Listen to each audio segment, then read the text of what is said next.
Not so long ago, in a middle school not so far away, a sixth grader named Dwight folded an origami finger puppet of Yoda. For an oddball named Dwight, this wasn't weird. It was typical Dwight behavior.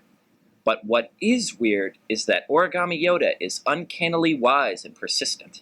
He can predict the date of a pop quiz, guess who stole the classroom Shakespeare bust, and save a classmate from popularity-crushing embarrassment with some well-timed advice. Dwight's classmate Tommy wonders how Yoda can be so smart when Dwight himself is so clueless. With contributions from his puzzled classmates, Tommy assembles this first-case file in a blockbuster best-selling Origami Yoda series, hailed by school library journalists honest, funny, and immensely entertaining. This is The Strange Case of Origami Yoda. I'm Carter, and this is Nick. That definitely needed to be the open. Yes. Like a long time ago. Yeah. This is something we've been putting off as a Welcome to the podcast.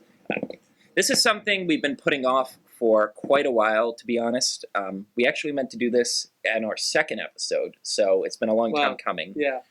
For context, me, Nick, and our friend Sydney went to Barnes & Noble once, just looking around.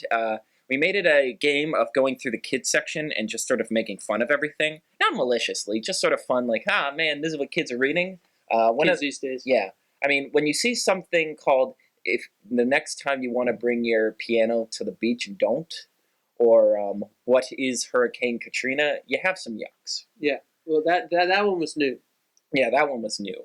But what really drove our eye is that there is this epic young adult novel series that I guess none of us have ever heard about by the name of Origami Yoda by Tom Engelberger. The first one came out in March 2015, and there are 6 books in the series. The last one was made in 2014, and I'm not sure if it was before or after Disney bought the rights. Wait. The first one came out in 2010. 2010. What did I say? You said 2015. Oh, wait, what? Am I? Oh, yeah, sorry. For some reason, Amazon says 2015. Oh, that must be a reprint.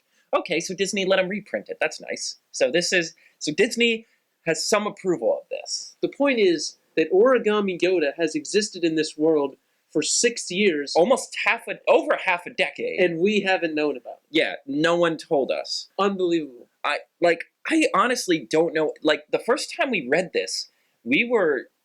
Like, is this a joke? Is this memes? Is this a parody? What do we do with this? Yeah, we were free, and there was a lot of zany stuff. Like, there was like a kid's book version of Martin Luther King. There was a What is Hurricane Katrina? There was at least 7 different Tiny Mouse in a Big World series. And this, of all the stuff, was a bridge too far for us. Yeah, I don't even know, we weren't able to read directly from the back of the cover. That was a summary that we Unfortunately, yeah. I originally intended us to read the back cover, but for some reason we couldn't find it on the internet anywhere. The back cover is, if you can believe it, better than what we have just read. Infinitely better. I'm gonna have to stop by Barnes & Noble and read it off next. We might have to go live from Barnes & Noble just to read the back. I might record. Yeah, I'll record in Barnes & Noble, and we'll be like, now cutting to Carter with this exclusive feed. Yes, I am here. I mean, but it doesn't stop there, Carter. Why don't you rattle off some of the names that they have in the series? I am going to read off every single book cover. Episode 2, Darth Paper Strikes Back, and the cover has a little origami. What's his name? Darth Vader. Complete with origami lightsaber. Yeah. Not to mention... Very fancy. It's glowing up, how that works. The second book is The Secret of the Fortune Wookiee. And this is an origami. This is one of those little, 4-corner things where it's like, pick a color, blue, B-L-E-U, if you know what those are. You just spelled blue, B-L-E-U, but that's totally fine. I am very Middle tired. school is all coming back to me all at once. Yeah. The next one is Art 2D2's Guide to Folding and Doodling. Okay, so I don't think this one is a narrative one. This is, I think, just about, how to make the origami. But don't worry, these zany adventures don't end there. Hold on. The Surprise Attack of Jabba the Puppet. Jabba the Puppets. They're stretching way too far on that one. The other one, I liked Fortune Wookie. Fortune Wookie was a fun pun, even if it was Jabba stupid. the Puppet. Are we really, really implying that there is now a puppet inserted into this Origami universe? No, like, I can deal with a talking raccoon in the Marvel universe, but there's only so much my fandom can just take. when you thought it couldn't get any zanier. And then Princess Label Maker to the rescue. There's a sassy little Princess Leia, circa episode 4. Very nice, very nice. The nostalgia runs strong. And then the epic conclusion of the trilogy, and the Amazon listed as the final Origami case file. So yeah, I guess the series is finally over. Emperor Pickletine rides the bus. I'm sorry, can I read the description for this one? I think we kind of have to. Yeah, I mean, I know we're wasting time here. We have a lot to talk about, but the final Origami Yoda case file from the kids at McGuire Middle School after successfully fighting to save the field trip and Princess Label Maker to the rescue. Oh man, this is some deep lore right now. It's all connected. It's a big operatic epic. Absolutely. Tommy and the gang prepare for a well-earned day of fun and adventure in Washington, D.C. Oh, so it follows right after. So it's like episodes 7 and 8. That's cool. But of course it won't be that easy. This trip to the nation's capital will be full of shifting alliances and betrayals, car sickness and sugar rushes. Trouble starts even before the bus leaves school, when Principal Rabsky declares that the field trip is an origami-free zone. Oh, wait, we read this. Wait a minute. That's not legitimate. You can't declare something an origami-free zone. Kids don't have rights, Nick. You gotta let the kids live, man. Kids don't have rights. Kids are second-class citizens in this country. I say it jokingly and somewhat satirically, but also it's kind of true. Dwight secretly folds a Yoda from a fruit roll-up, but will Fruitagami Yoda, be a match for Harvey's sour, hate-filled pickle of darkness? Why the hell does he have a pickle? Astronaut ice cream, a supersonic plane, a Johnny Appleseed sighting, and a near arrest are just some of the clues in the sweetest, stookiest, what the hell's stookiest mean? Biggest, craziest origami case file yet. You know what? I'm crapping all over this series. I kind of want to read that. That was a pretty epic. Stookiest? That's not a word. What? All right, I gotta look that up. Stookiest. Computer, find stookiest. All of the... I guess it's a word they came up with in Origami Yoda, because all of the... When I look it up, literally every single web link it sends me to has something to do with origami or Origami Yoda. Oh my gosh. There's in-jokes in the description. They've reached such a height of power that they have been able to create their own word. Like, you know what? I'm agog. I can't. I'm agog. We just have to end there. Yeah, we just wanted to share this incredible. We'll probably end up talking about it more in the future. Honestly, you know what? Go out, buy the book, buy a T-shirt, buy a sandwich if you're hungry. Buy some origami paper, make yourself a Yoda. Yeah. You too could be the star of the next young novel series. I don't know. It's probably more kids, but I like just calling them all young adults. I mean, I feel, you know what? Like, times are tough. We're in a weird year. It's been a rough year. Have some fun with origami. That's right. And pickles. And fortune cookies. And puppets. Where did he get Did he fold it out of the... Like, what? It's like, the picture is... not made of a pickle. The picture is he made, like, a cloth for the pickle, so it's, like, has a hood. Is that a comment on Emperor Palpatine's looks? Hey, it's not his fault he got horribly burned by Mace Windu. I mean, I know he, like... Hey, man, and he got the last laugh. That's what's important. Okay. Unbelievable. Welcome to the podcast, everyone. How deep are we in? Almost 10 minutes. Almost 10 minutes of our podcast was dedicated to Origami Yoda. Yeah, we need to... Let's get the ball rolling. How are you today, Nick? I'm doing okay. Feeling good. Took a week off. Yeah, how was the trip to Canada? It was good, you know. You were up in Toronto? Had a little stint in Toronto. Came down the QEW. It's Queen Elizabeth Way for all of you wondering out there.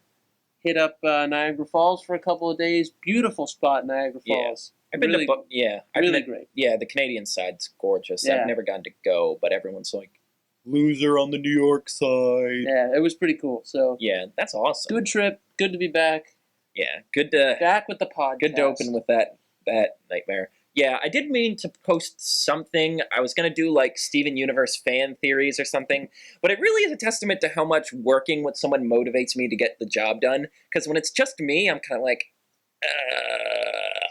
but where it's like when someone else puts their time and effort into something, it's like, well, I gotta get the podcast out tonight because Nick worked on it, and that wouldn't be fair to him. It really is unfortunately, I am rather lazy on my own. That's why I do film, because it's like, well, other people are collaborating with you, so you gotta step up your game. But glad you had fun. Glad to have you back. Glad to be rolling with the podcast.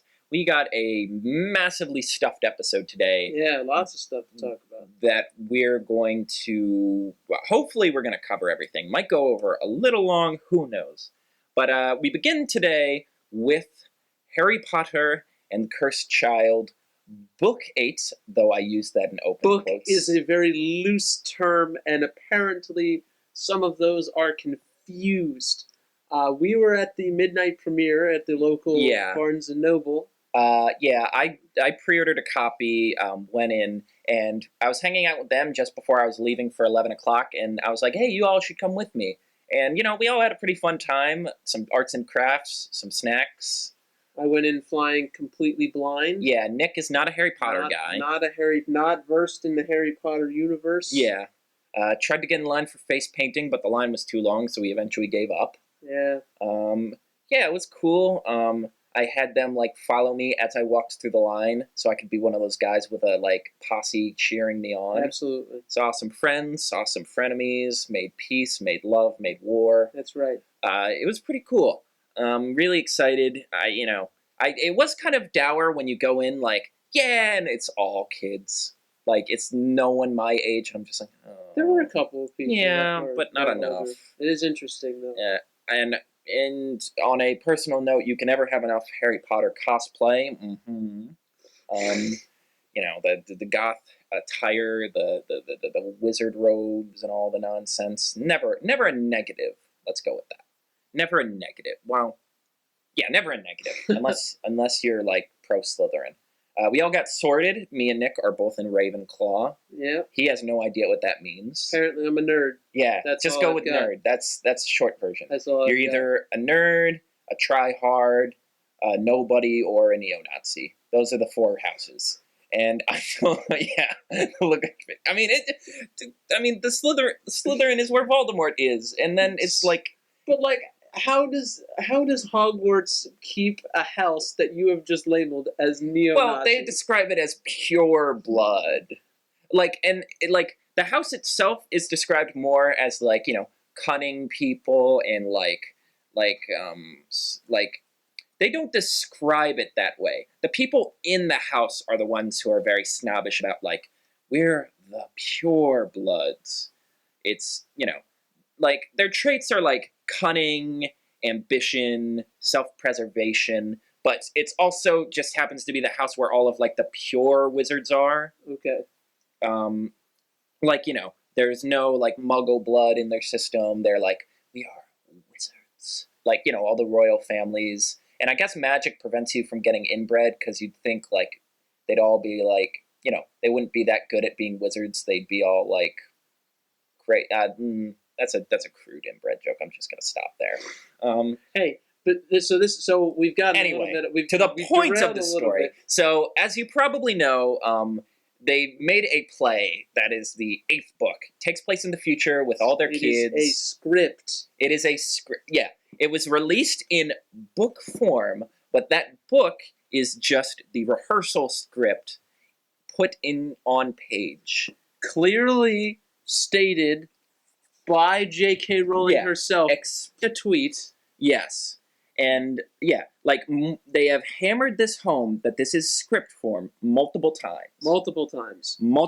Yet, people are still confused and even outraged that they have gotten a hold of the book. That this book is a script. They don't get it. Yeah. Nick introduced me to this piece from Telegraph.co. I read them occasionally. If you may. The title of the article is Rolling, You Owe Your Fans a Book in all caps. Harry Potter fans outraged that Cursed Child script is, in fact, a script. And keep in mind that they're doing this again with Fantastic Beasts and Where to Find Them. So I really hope we don't go through the song and dance again. But let's just read some of the most choice quotes. This was the most weight of money I've ever spent. I couldn't read past 10 minutes, period. I was misguided. Misguided. 2 words. Never mind that we have to use proper grammar when ranting about our least favorite things in life. About the book, I thought it was just saying they were making play. Not that you would be reading a script. That's all right. Articles aren't really necessary anyway in the Yeah. English language. The English language is this extraordinary thing with like periods and commas and quotes, things to help flow, that it's not just words, that it's like a flowing, like that it has lyricalness to it, that it flows, and as opposed to just making run-on sentences into Unbelievable oblivion. stuff. You have to always look to see who it is that's talking. You have to follow, again, comma please. You have to follow along with what the stage looks like. I'm not just unhappy because I love the series of the movies, but because I was expecting to be reading a book I paid $15, 15 and then dollar sign for, and I can't read it more 10 minutes without a headache. A headache for reading it. There's less words in a script. It flows so much faster. My favorite part of the whole comment is that he says, I have to keep track of the setting. It's so difficult. He or she, I should say. I don't know. We don't know. Let's not profile. He or she, whether this person posted. First of all, this person clearly doesn't understand that J.K. Rowling said it's going to be a script. There will be a script that comes out, and you are going to get to read it. Are people not used to scripts being published? Jesus, I had to read like 7 in school. I don't know. Like they put them in book. All of Shakespeare's works are in script form. I don't get it. But the best part is the setting. They can't keep track of the setting. You have to do that with a regular book anyway. Yeah, like you have to create images in your mind. Granted, they explain them better in a book, but that's because they have more space. And a script literally sets the scene for you. Yeah. It tells you what to expect. You have to read where the setting is in a book. The script tells you. The heading is Ministry of Magic, Hermione's office. So I'm like, okay, I am just making the setting in my head, and now I'm going to drop the characters. Just like a regular book. Yes. It's not that different. In fact, it's probably easier. Yeah. Unbelievable. Like, I just can't. I can't. And then the best part is, so that these are the people, those comments go on for a while, but the best part is the people that are still in disbelief that there's only a script for a house. Yeah, that's the best one. All right, Nick, you got this one. This person writes, can't read this script version. Very disappointed. Didn't know this script version was what I was going to get. Hope I can find a non-script version. Just, you know when you really want to just scream at someone at the top of your lungs, but you're like, I don't want to waste energy and my soul on that, so you just kind of go, yeah, I hope you find it. What do you say to that person? And then, bye, buddy. Hope you find your dad. Yeah, that's it. Like, hope you find it. Hope you create an impossible journey and manage to pull it off. Like what? What are you supposed to say? There's only a script. There's no book. The book isn't happening. Book 8 is a script. The 8th book is a script. I'm sorry that if that upsets you. Unbelievable. And then, warning, this book was not written by J.K. Rowling. Don't buy this book. She never said she wrote it. It was story by J.K. Rowling. I'm not sure what J.K. Rowling was thinking when she participated and improved in this project. Like, she helped create it. What is she supposed This was to do? her pet project. Yeah. Like, it wasn't like she just sold the rights to Harry Potter and said, do what you want. Like, hell, the movies have less involvement with her than this. Like, the movies, it was literally, they just come to her like, hey, what do you think of this, that, and this? And she'd be like, yeah. Like, And then she would tell them, like, when they were making them in advance, like, oh yeah, this character will be important, so make sure you establish them. Like, this, she actually was involved with this. I don't. Yeah, right. And it's explicitly states on the cover. It's not written by J.K. Rowling. J.K. Rowling helped produce this play, which the script was then written by a separate person. Because presumably, it was mostly because she's not familiar with the script format or how to pace it. That is, like, it's a ghostwriter. You get someone who knows how to write a script. What gets me the most about this, just to summarize, is that people can't be satisfied with getting more Harry Potter content. Well, even all these people are like, why are we getting more Harry Potter content? It's my childhood. This is, like, I don't think anything can be worse than the Ghostbuster stuff, but it's like, your childhood, like, at least I can understand that because it's like, you're erasing the continuity of the previous movies to establish this one. All the other Harry Potter stuff exists. All the stuff that you were a kid is still canon. It's not like they're like, oh, this is the reboot. This is the new Harry Potter. The old Harry Potter didn't exist. It's all still canon. Everything she's written is canon. The tweet from J.K. Rowling, I think we have it right here. Yeah, hold on, let me scroll down.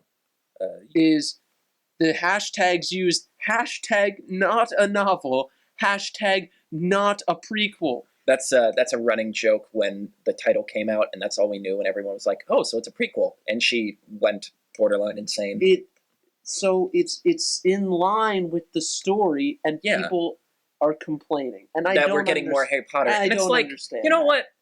Like, it was upsetting not to see more kids my age there. But it's like, hey, you know what? That's another generation. We're going to get to enjoy this world and all these characters and have a great time. And that's always a net positive. And on top of that, everything we've read and enjoyed is still canon. So everyone wins. Everyone wins. Like, I don't get it. I really don't. I actually like I said, I picked up the book. Unfortunately, I'm only through the first act so far. There are 4 acts. I don't understand how the part 1 and 2 thing works, but maybe someone who's seen the play can explain that better. I will say the accusations that it is very fan fiction-y are very much legitimate. Stuff. Do you want to go? You know what? I will. We'll go into spoilers. I will set. Maybe like tune back in a little bit. I'll put the time markers in the description for when we're doing spoilers. But okay, here we go. So it's Harry Potter's kids. Right. His kids are going to school. The first chapter is literally the ending of the 7th book. Okay. And so right away they meet Malfoy's son, who is apparently, the rumor is going around that Malfoy... he's somehow secretly Voldemort's kid? Yeah, apparently he's infertile, so they traveled with a time turner to impregnate Malfoy's wife with Voldemort's kid, so they could have, like, the most powerful wizard ever. And that's, like, a core part of the story.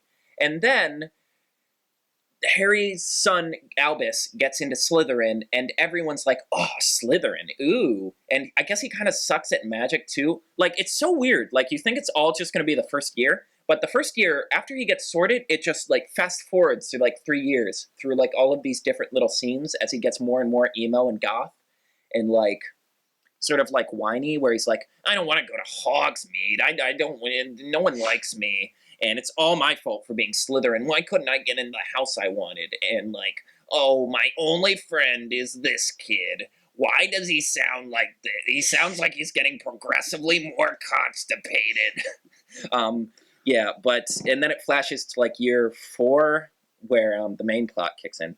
But yeah, I don't know. Something about that is just so fan fiction-y of like, oh, it's about their friends, but he's sort of exiled. Like, I was saying before the podcast, this is literally Lion King 2. This is the Lion King 2. You kind of saw it coming when you read, like, I haven't read the script, but I read a review that said, like, Harry Potter's son, like, gets all, like, he gets a little pushed away from Harry because Harry's overprotective, and I was like, and you know exactly where he's going. Cue Draco Malfoy's son. Yeah. Gotta be his best friend. Yeah. And sure it's inevitable. It's the freaking tides or bumblebees dying. But you know what? I will say, at least this makes sense because it's like, well, all right, they had kids, yada, yada, yada. I mean, the fact that their kids are the same age is a little like, well, that's a little bit of a coincidence. But what can you do? Times are weird. It's not like Lion King 2 where it's literally like, oh no, these other lions are coming into the Pride Land. I banished you. And it's like, wait, who the hell are you? Wait, what? What? This wasn't established. So I guess that's better. And then, out of nowhere, as we're ending the first act, Cedric Diggory's dad comes in. Cedric Diggory is he was like Harry's Hufflepuff friend who competed in the Triwizard Tournament. They both won together, but it turns out the whole thing was a trap to resurrect Voldemort and kill Harry. They end up killing Cedric. Harry gets away. It seems like that's just the end of that story. But then his dad is like, "Oh, get it!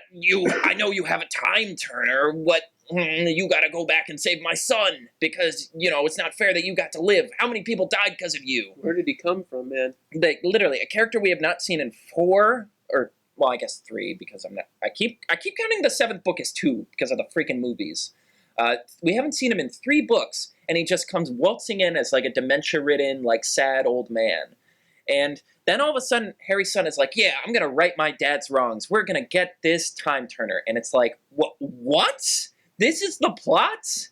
This is what we're going with? And then there's just all of these like, man, it's just like old times. Or they make an excuse to have like that scene where Hagrid meets Harry for the first time happen again, but in like a dream sequence. Or like they explain that the trolley woman on the Hogwarts Express is like, the one who's like, "What are these sweets, dear?" is actually some kind of demonic monster who keeps all the kids on the train. The look on your face, like, what the fudge? Yeah, but I mean, I'm enjoying it. I mean, I was just going to say, after we talked about people complaining about it, now we're sitting here complaining about it. Yeah, well, I'm complaining about the content. I am not. This isn't me. What? This isn't entitlement. Like, entitlement is demanding a different version of it. I'm like, I don't think it's good, but that's okay. And hey, maybe it picks up around the 4th act. Who knows? Yeah. I got to read the whole thing before I make too many judgments. The review that I read said it was pretty good. Yeah, I mean, the reviews have been positive. It follows, right, like you said, in canon, pretty much with the stories. It picks up where things left off, and it's got the same suspense. Yeah, same. It's got this like the same feel as the Harry Potter, and it's not the same as the book written by J.K. Rowling, but yeah, I imagine once still I really dive into it, I'll like it. Yeah, and that's the moral of the story, kiddies. Okay, spoilers over. Welcome back, everyone. Pew, pew, pew, pew. Real quick, we're gonna Comic-Con. I showed Nick the Justice League trailer just before. What do you think? Yeah, so I thought it was pretty interesting. Keep in mind he hasn't seen any of the DC Universe films. So at the beginning, they were like this mystic guys coming in from the sea and like in the winter, and I'm like, what does he comes out of the sea? And apparently he does. It's Aquaman. Aquaman. It's Aquaman, where it's like, okay, Aquaman, here's all right, Jason Momoa or Jason, whoever the actor's name is. It's like, here's what we're going for. We're going for ripped, ripped goth version of hardcore version, chugging right before he walks into the ocean. Before he does the Little Mermaid thing. Yeah. Before he does like the Little Mermaid gets splashed by water. We're going for hardcore Ariel. Can you do this? Yeah, like honestly, everything wrong with these movies can be summed up by that bit with Aquaman, where they're so ashamed of being like campy and cartoony that they take the most stereotypical campy character they have, a man who rides seahorses and talks to fish, and make him like a Jack Daniels drinking, like ripped, tattoo-wearing monster. I don't know.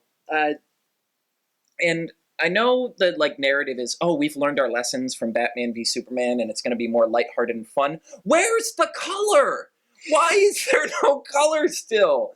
No one likes this palette. No one likes whitewashed. It's boring. It's depressing. No one likes it. I thought that the scene they showed in the trailer with the Flash was pretty funny. Yeah, it's like I thought that had a little humor, and you said you thought it had more humor than the entire extended cut of Batman v the 3-hour Superman version combined. of Batman v Superman, where they had an extra half hour to add jokes, and they just didn't. By the way, have I told you that my dad, every time he sees a promo for Batman v Superman coming on DVD, in astonishment, every time, I thought they were on the same team. It doesn't make any sense. Well, because these movies are written by douchebags, Nick. these Oh. movies. Well, then again, that's the Marvel fanboy in me a little bit, and also, yeah, I guess Iron Man and Captain America fought, but at least that made sense, and we like knew them. But yeah, the Wonder Woman trailer, I thought. I mean, I have some nitpicks and gripes of like, it should be set in World War II, or Wonder Woman shouldn't be using a sword. She's like the passive warrior. But gripes aside, the film itself looks really cool. Thus, it is not fun to make fun of, and thus Fair has no enough. place on this podcast. There is no There are not really any jacked jokes. Aquaman. Yeah, there's no jacked running Aquaman. into the ocean. There is a moment where because it takes place in World War One, she walks into no man's zone. A German shoots a mortar into the air, and she literally bats it like a baseball, and that's pretty awesome. Or like when she's just shielding herself from machine gun fire, that's pretty cool. Honestly, I'm excited for the World War One setting because I'm like, you can never have enough World War One, and also it makes sense because that was around the time the suffragettes were forming. That's exciting. So, like, thematically, you can do stuff with that. I'm on board. Moving on, Suicide Squad. There was another trailer that's coming out this week. I didn't realize. I assumed the premiere was in California. It was in New York, just like Batman v Superman. Really? And I have to admit, not. I went to the Batman v Superman premiere with my friend Sarah. She got me a ticket. Super nice. I must admit, I feel like I'm missing on some kind of like epic destiny by not going. Like I feel like it was my duty to see all these movies before everyone else, and then like either be like the guy who comes back from war, like F this war, man, or just like the horrified prophet who's seen Cthulhu. I've seen He's seen the abyss and Cthulhu, and he just went so mad he like came into a bar screaming, eyes ripped out of their socket, like he's holding his eyeballs. And he's just in the corner. This is like, getting graphic. Just like, Jared Leto, they made Joker a gigolo. They made him a paunchy F-boy. Why was Margot Robbie wearing roller derby gear? Why was Captain Boomerang in it? Like, just hunched over, screaming. And then when like the skies turn blood red and people are like in the streets clawing at each other, I just get on the altar screaming to the heavens. Like I feel like I let people down. This is so vivid. I don't even know how to deal with this right now. Like I feel like I let people down. I mean, I'm gonna see it eventually. I was just gonna say, probably gonna end up being worth at least a view. Yeah. So you know how I said I didn't think Marvel was going to have a big panel? Yeah. Turns out they did. Oh, yeah. Turns out, they showed a new Doctor Strange trailer. Still disappointed that it's not trippier. Benedict Cumberbatch. Yeah. You know what? He looks like he's got it. His American accent's improved. Oh, okay, good. Because Yeah. that was a concern the last time we saw it. I will say, with these... I know people are saying like the clips that they're showing at these panels are way more colorful and vibrant, and they're sort of holding it back. I am still disappointed that the trailers look more like Inception than they do like more like 70s and 60s trippiness. Like I think this could be, as someone fairly new to Marvel, but more experienced in Marvel than other you're comic like in book the middle ground worlds. right now. I think it could be a good palate cleanser, if you Yeah. will, from all the the superheroes, not Superman, Punching each other, yeah. the superheroes fighting each other, and the laser beams, and the tiny Ant-Men making themselves giant. Yeah. Well, Not saying this is going to be less trippy, yeah. but it's going to be something completely different that Yeah. maybe Oh, yeah. Marvel fans will All right. appreciate a little bit of it. Yeah, I mean, it's like, I think it's a reason why a lot of people loved Ant-Man. Ant-Man's one of my favorites just because it's like, all right, after Avengers 2, I just need something fun and different. Right. And we had ants and Michael Douglas. And giant ants. Yeah, giant ants. And Thomas the Tank. Like, we needed that. I feel like this is going to be in that category. Like, I just hope, it's less, God, there was a great movie comparison I wanted. Like, just more colorful. I just want to see, like, I want to trip balls. Only other thing, Comic-Con wise, that I really wanted to talk about. So Warner Brothers also released a trailer for Kong, Skull Island. They're making a new King Kong to go with their Godzilla. Now, the shtick in this one is, instead of being, like, 30 foot, he's as tall as Godzilla, because they want him to be able to fight Godzilla, like, at normal size. So he's towering. And I'm like, actually, that at first I'm kind of rolling my eyes at that, but in context, it looks super cool. Huh. And the idea is that it's like, I think it's supposed to be Vietnam era based on like all the stuff they're showing. I thought it was going to be more turn of the century, but whatever.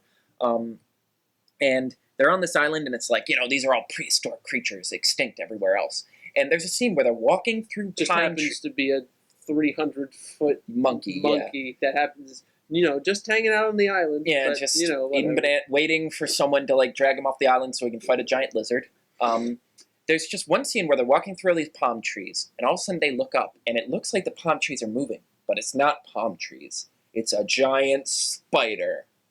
I know. And honestly, if that happened to me in real life, I would literally just grab someone's gun and go like, well, I don't want to live in a world where this is a possibility. So I'll see you guys. Just because, just the sheer horror of that, I would just be like, no. No. No one needs giant spiders. I don't need to live. I don't need to know these exist. Regular-sized spiders. Sorry. Regular-sized spiders are enough for this world. Just nope. No. All right. Yeah, those were the. Oh, yeah, and a couple other things. Marvel. Apparently, the Spider-Man footage was really good. Enemy's going to be Vulture. Apparently, it's like lots of high school stuff, so that's good. Okay. They never have enough of that. Apparently, there's a scene where he's watching himself fight Giant Man on YouTube. Love it. That's great. Joseph Gordon, love it. That's brilliant. Honestly, I don't really know what to add because I didn't see the footage personally. It just, based on what it said, it sounded cool. Like, nothing upsets me more than when they're like, yeah, we're going to put him in high school. And then it's like, the next movie, it's like, oh, he's going to college already? Oh, okay. So, yeah, that'll be fun. Guardians of the Galaxy, they've announced who Star-Lord's dad is. It is going to be Kurt Russell as Ego, the living planet. And yes, that name is literal. He is a sentient planet. But in this universe, I guess he also has like a human form, which explains why he was able to conceive a kid. It's interesting that I thought that was going to be like, it's so funny because everyone's like, oh, that's going to be the big mystery of the movie. We're all going to have to guess and make, and it's like, nope, we're just going to tell you because, just to save time for everyone. Oh, and there it goes. Yeah, and boom goes dynamite. Yeah, apparently they had a bunch of characters come on stage. It sounded really fun. Baby Groot is still a thing. Apparently there's a scene where he has to steal something, and the Ravengers, who are like, I guess the bad guys in this one, are like, we can't kill him. He's too cute. Literally, that's their justification for not just shooting him and killing him. Like, he's too adorable. But I thought that miniature Groot didn't have any. Has he grown his arms and legs back? Well, I mean, he has little limbs. Now he has limbs. He does. He's not in a pod anymore. He's not in a pod anymore because that would make it extremely difficult for Groot to steal something. Yeah, it would be funnier. But also, your suspension of disbelief would have to go way too far, even for this franchise. Yeah. Other than that, and they finally announced Captain Marvel is going to be Brie Larson. Always good. I'm really excited for that. That's one of the ones I've been most excited for. Also, they had all kinds of stuff for Thor Ragnarok. It's so funny. So they got this guy, he's this director who's famous for directing a sort of spoofy vampire movie. And so he's like a comedy guy. And I guess the film has changed a lot since production. Because, look at this original logo. So it's all red and he's going to... Because Ragnarok, I guess, is Norse hell. So it's it's going to be intense. It's going to be world-destroying epic. Yeah. And this is the new logo. Sort of it looks more like a Flash Gordon thing, right? Retro video 80s video game. Yeah. Sort of like Flash Gordon. And you know what? I can hear it. I can hear the ba-da-da-ding, as it comes up on the screen. And I just hear Flash. Masters of the universe. And at first I'm kind of because the Thor movies have always kind of had a problem with tone because it's they want to do all this big sci-fi epic stuff, but then they also have all the jokes. And I'm like, you know what? Embrace the joke. Embrace the weirdness. Because my favorite part of Thor: The Dark World, which what are your opinions on? It's out of the ones you've seen, it's probably near the bottom, right? It is, but it's only because, more just because they had to cut a ton of stuff out, right? And that weird scene with the pool, and it was well, no, that was Avengers. Oh, that was Avengers. No, you're right. But I mean, Thor: The Dark World, that was the one with the elves and the ether. Okay, yeah. I mean, it's good, but it's like the tones all like I think embracing that. Like my favorite part is all the crazy technology and the look of everything because it does look like Flash Gordon, but with like $200 million. Oh yeah, Embrace that, and Hulk's going to be in it, and it's going to be like a buddy film. Yeah, right. And they're gonna fight in like a gladiator arena, and I'm like, all of this sounds right. Hulk in Norse hell sounds like it would be a rip roaring time. Like all of the stuff I've heard makes me like they're finally gonna get it. They're gonna pull out all the stops. This is going to be the definitive Thor movie, and that makes me happy because I want at least one great film for all of like the individual characters. All right. Captain America's got 3. Iron Man has like 2. What is it? Guardians of the Galaxy had one. Guardians had 1 home run. That's right. Right off the bat. Thor deserves 1 film that objectively everyone can come together and say that rocked. And apparently there was this great. They were like, "Oh, we're going to show you what Thor was doing all this time during Civil War," and he was just rooming with some guy named Chet. There's a couple images from it, but there's this great like he has this huge board trying to figure out where the Infinity Gauntlet is, and it's like. There's just this picture. This is a picture from it. Just who is the purple man in the floating chair? What we know. Purple. Magic glove. Doesn't like standing up. And I'm like, you know what? I'm excited for this now. The director's kind of weird. He's kind of cool. Apparently his new movie is a masterpiece. I'm excited. I guess that pretty much covers Comic-Con. We got to keep rolling along. The Olympics. All hell is breaking loose. Nick, would you like to take the floor? So, right, the Olympics, the opening ceremonies are just days away now, and we've got Houston. We have a problem. We have multiple, several problems. The greatest thing that I've seen so far to come out of this Olympic saga, as we're building up to the opening ceremony here, Andrew Bogut, a player in the NBA. Representing his country in Australia, an Aussie, in Rio, arrived at the IOC lodging and tweeted out 2 hours after he said he was excited to be there. At hashtag IOC luxury lodging, we believe a bed is not vital for sleep. Fine-tuned athletes can sleep standing up. I'm not sure if this is leading me to believe that there are no beds within the Olympic Village for the athletes. I don't know what to say. You know what? I feel bad for all the kids who have trained their whole lives for this, and they're going to get a crap show.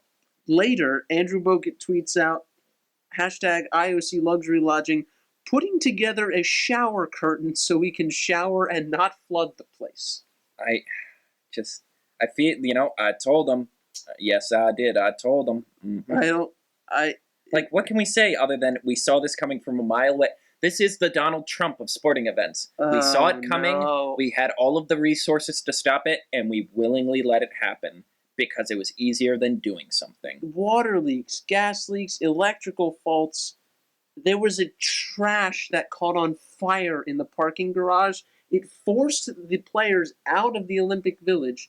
When they came back, the Australian basketball team found that their shirts and 2 laptops had been burglarized.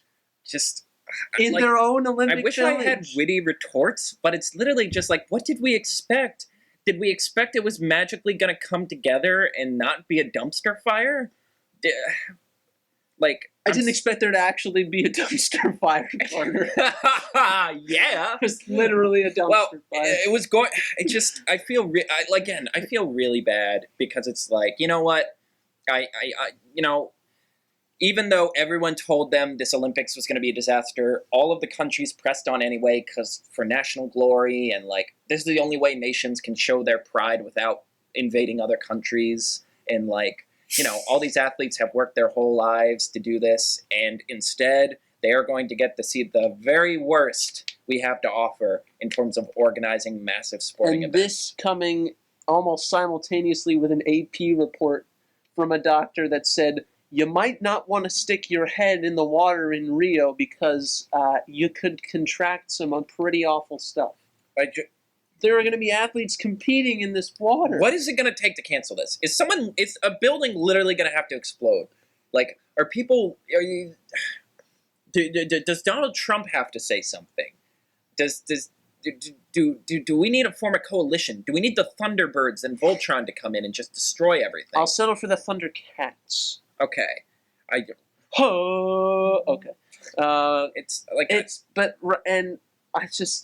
But yet I'm still really excited.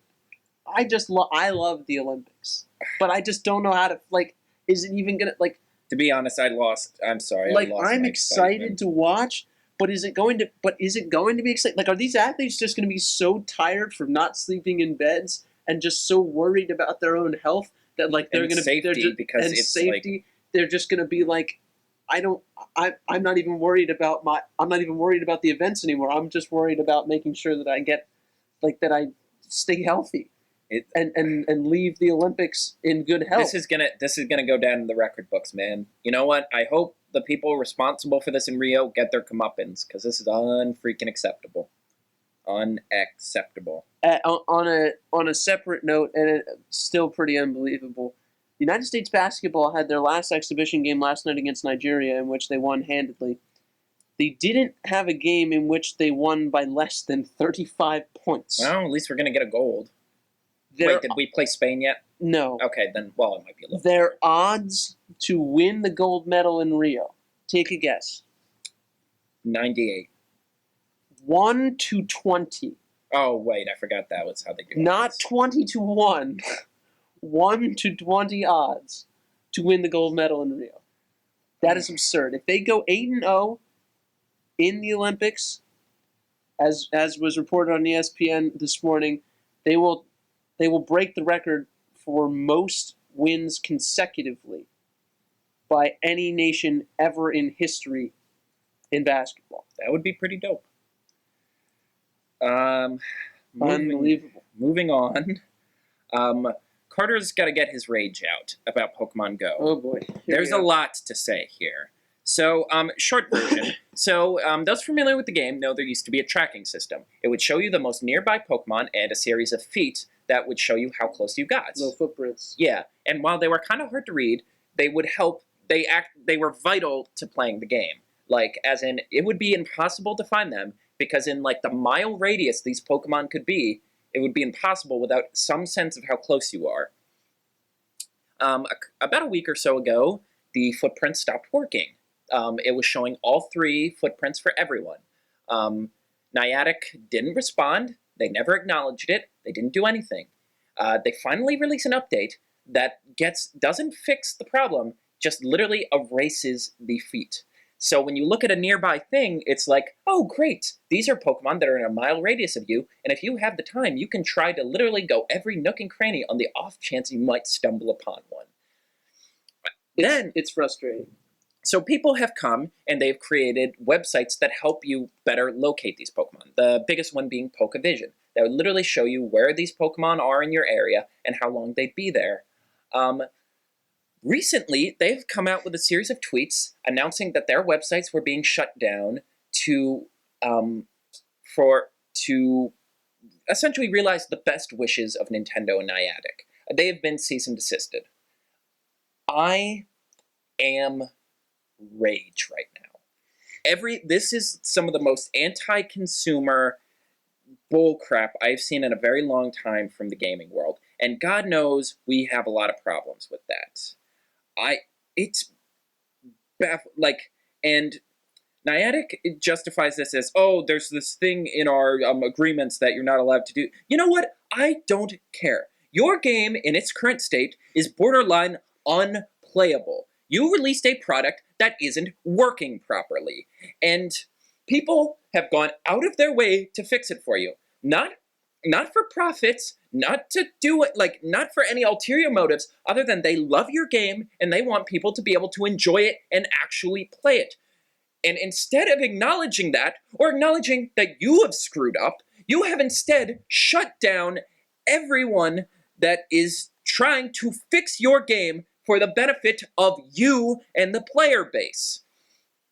And then, when people start acting up and reviewing negatively, you release a new update that wipes all of the reviews, so people don't know. And you know what? I could let this go. I could let it go that a company is just not responding. And that's the thing. They only just responded to this. This has been going on for 2 weeks. They released these cease and desist a week ago. And they just said, I know you have a public relations guy. I know you do. You cannot be a major game company or borrow Nintendo's. You worked with Nintendo.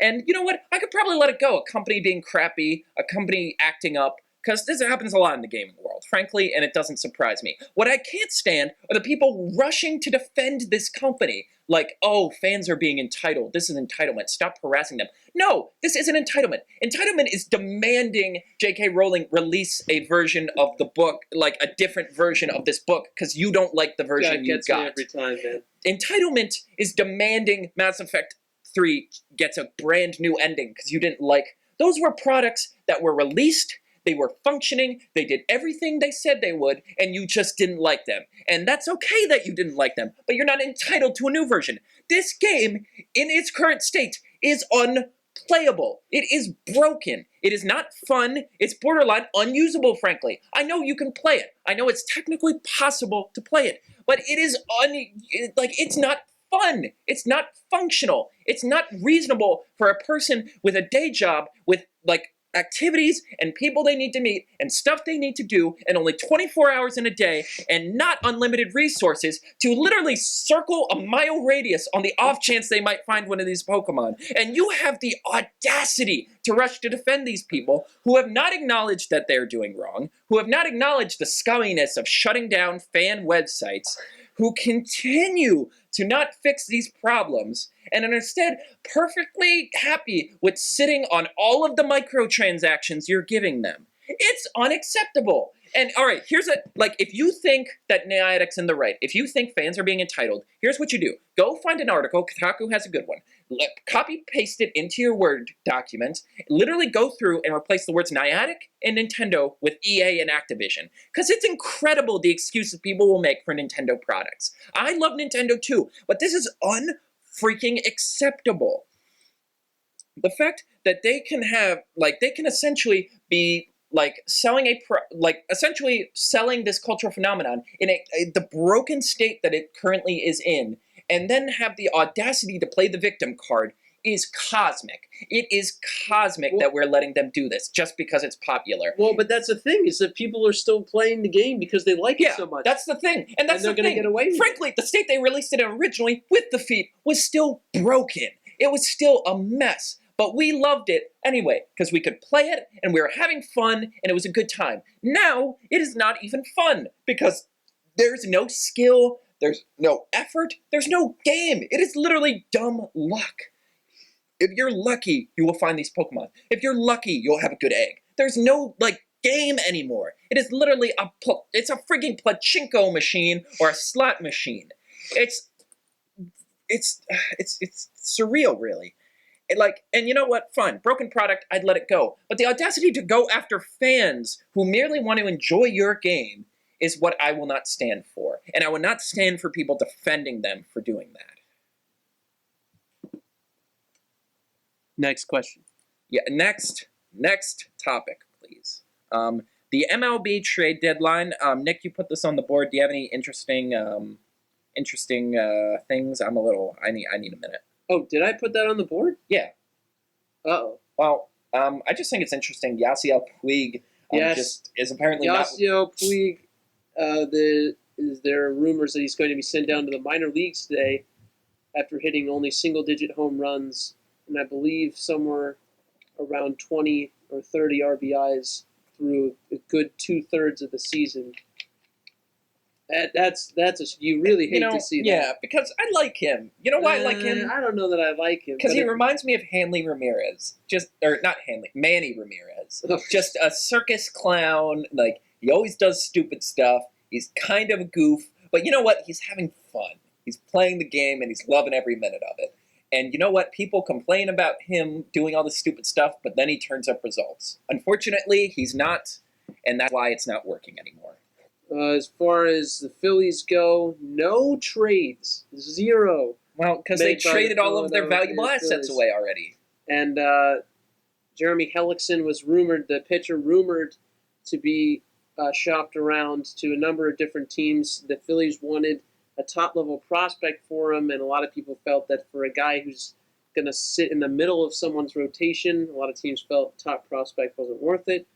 Phillies unable even for a team to that's on trade the him. verge, that's not worth it. The strong right-handed pitcher Vince Velasquez apparently was rumored to be in some trade talks. Although this baffles me, is that the Phillies say that Vince Velasquez, a right-hander who has gone, I believe, 8-3 so far this season, starting a few less games because of an injury in July, he's going to be in trade talks. They got him from the deal, sending reliever Ken Giles down to Texas, and in return they got some very good prospects. Vince Velasquez being one of them. They're thinking, why don't we send Vince Velasquez somewhere and do the same exact thing? And I'm thinking, that literally doesn't make sense. How can we continue to cycle players, good players? This kid has proven to be very good, and he's pitched well in recent weeks. In his last couple of starts, he's done well. He has wins. He goes out and wins ball games for us. Philly's a dead zone right now. And he's in trade talks because we want to trade him away because he has now proven to get more young people who have not proven themselves at all. Because we're a dead zone, and that's how little talent. It's How the same. can this It was the cycle- same thing with Cole Hamels. We have so little talent that we just have to get rid of them because by the time we get enough talent around them, they won't be valuable. The Phillies cannot continue to submit themselves to this cycle of trading proven players. Well, because they just need for so many more young people. talent. But they don't. It's a battle of attrition. Vince Velasquez is going to be a good pitcher for them. They have good farms. They have a good farm system. Pitcher Jake Thompson in AAA right now, pitching very well. People think he's going to come up in September and maybe show what he can do at the big league level and could be a big piece next year. You've got outfielders lining up in Nick Williams, another great young prospect, and people, I don't know. The Phillies not making trades, but saying that one of their most proven pitchers this year is still going to be on the trade market for the next however many months to see if they can get some more young guys for him. It just doesn't make sense. I'm sorry, I had to go back to Pokemon Go real quick. I'm sorry. But it's like, you know what? People are like, oh, hey, man, you know, the developers figuring it out. They're adding and removing features, like have their own expectations. The original trailer for this game had a feature that showed, not only told like a measure of how far away he was. This has always been in their design. And Tadic apparently just came out and said third-party things were interfering with the product. No, they were fixing the product. They were fixing your broken product, you hacks. Sorry. Any more trade deadline stuff? I'm honestly not up to speed with baseball. The Cubs' best record in the major leagues, picking up Aroldis Chapman I really want them before to the win. trade deadline. The Cubs, Also adding a reliever. the clubs are like the legalization of weed. Can we just get it over with so we can stop making jokes about it, please? We'll see. With a pretty deep rotation, a lot of people think they have a good shot to win the World Series. A couple other big names moved around a bit. Jay Bruce to the Mets could help the Mets. And people have been talking about how the Mets are buying to try and get themselves into position, and the Yankees are just folding already. The Yankees have packed it in. What a world. They're waiting, and that's what people are saying. Someone please tell me what they've done with the Yankees of old and where I can find them, because it's just not fun to see the Yankees, for a lot of people, not win anymore. It's maybe not just not fun, but it's just surreal to see them not really succeed. like, I've lived in New York for like 3 years now, and I've not had a single inclination to buy a Yankees ticket because they're that bad. Like, I'm like, that would be a waste of money. Yeah. I would be better set going to a Mets game, for God's sake. A Mets game. God, what a world. Oh, I don't like it. Oh, get me out of here. Oh, Jesus. I see demons. Oh. We got to be getting close. Oh, yeah, here. we're getting pretty close to the end. Do you want to just hammer through this last little bit real quick? Yeah, let's talk about the Matt Damon. Yeah, we can save the DNC for next week. That's not going anywhere. That's definitely not going anywhere. Oh, God. Plus, it'll give us more time to think of actual jokes that haven't already been made. So Matt Damon is going to be in a movie called Great Wall. And yes, they are referring to the Great Wall that you're thinking of. The premise of this movie is that um, what if the Great Wall of China was not made to keep the Mongols out, Mongolians. but actually to keep out monsters. That is the premise. Monsters. Yeah, monsters. Spooky monsters. Yes, and it does not come without its controversy. yeah, because Matt Damon is the star, obviously a white man. There are scenes in the trailer where he's surrounded by all Asian people and he's the only white guy. And obviously, that is already opening up a can of worms about film representation of like whitewashing history. Here's the weird part where it gets weird, though.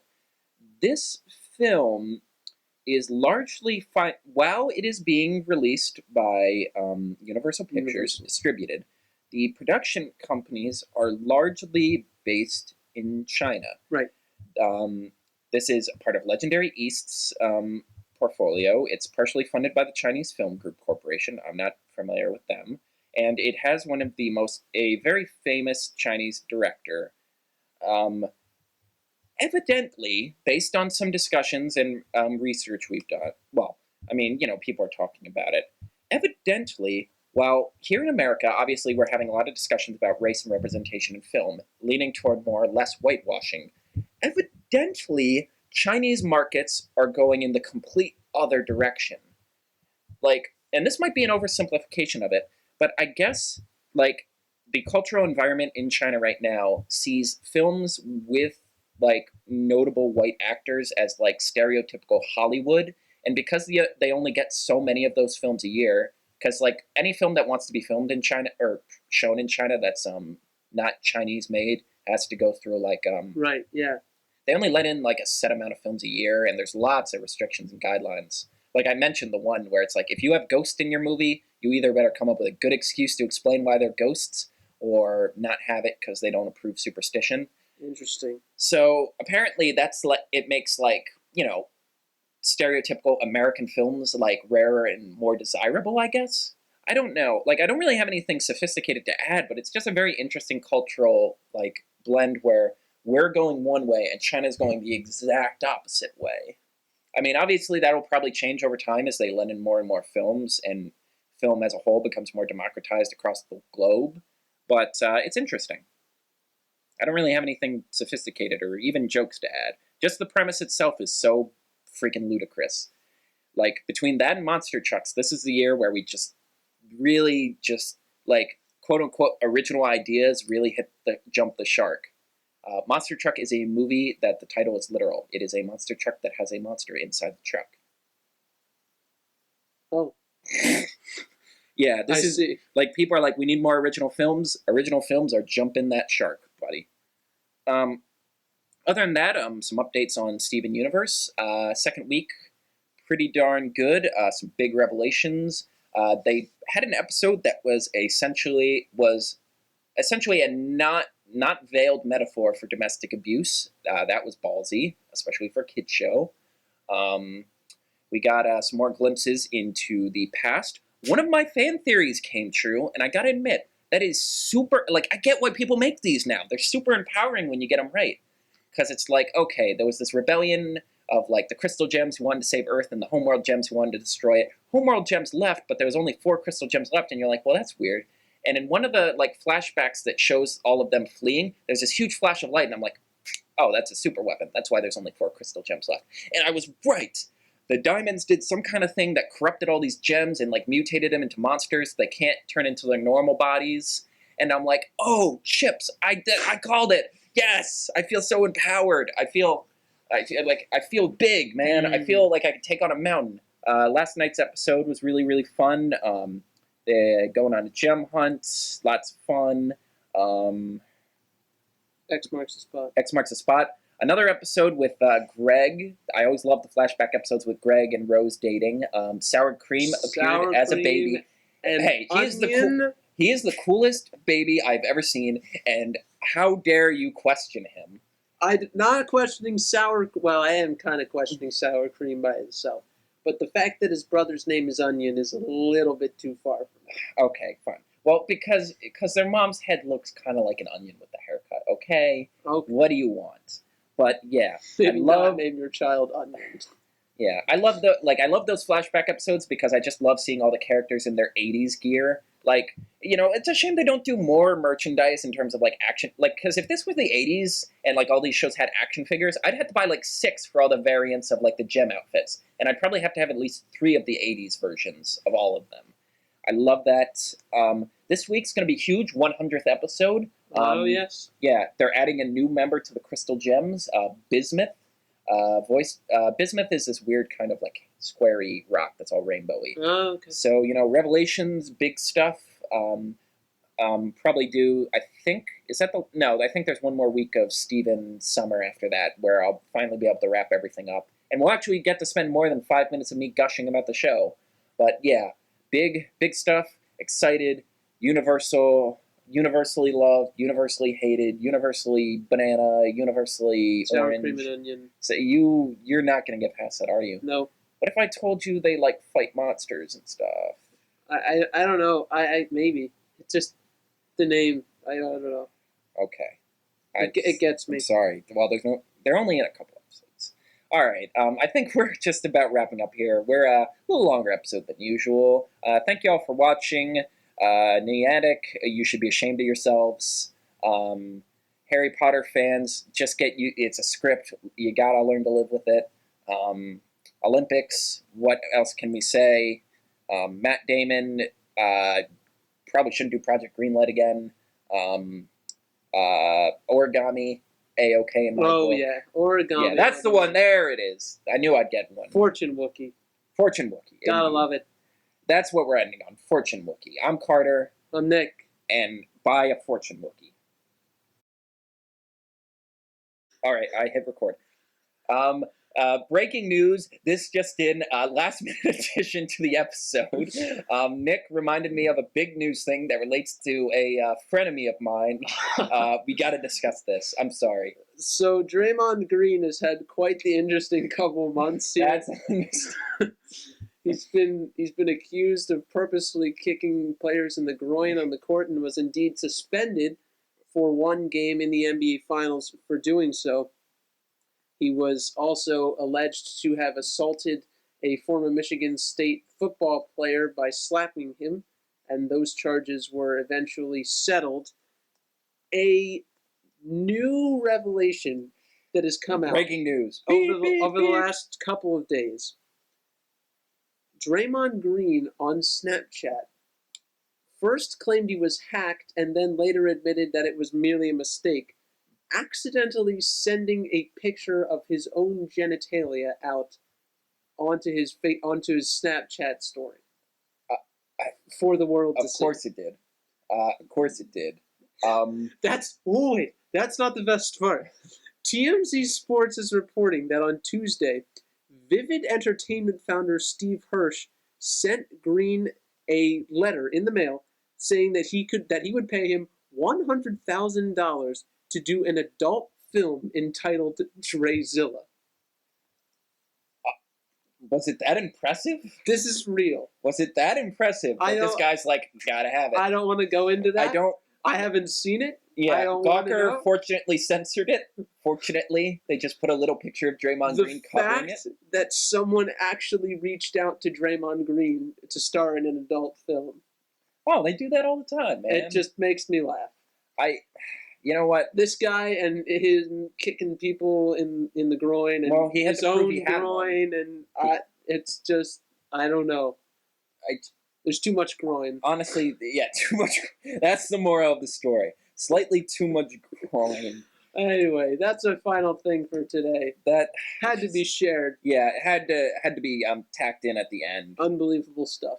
Like, really, Drezilla could be coming to a dirty. Well, I was gonna say a dirty Times Square theater, but Giuliani got rid of all those. By like eradicating the homeless population, but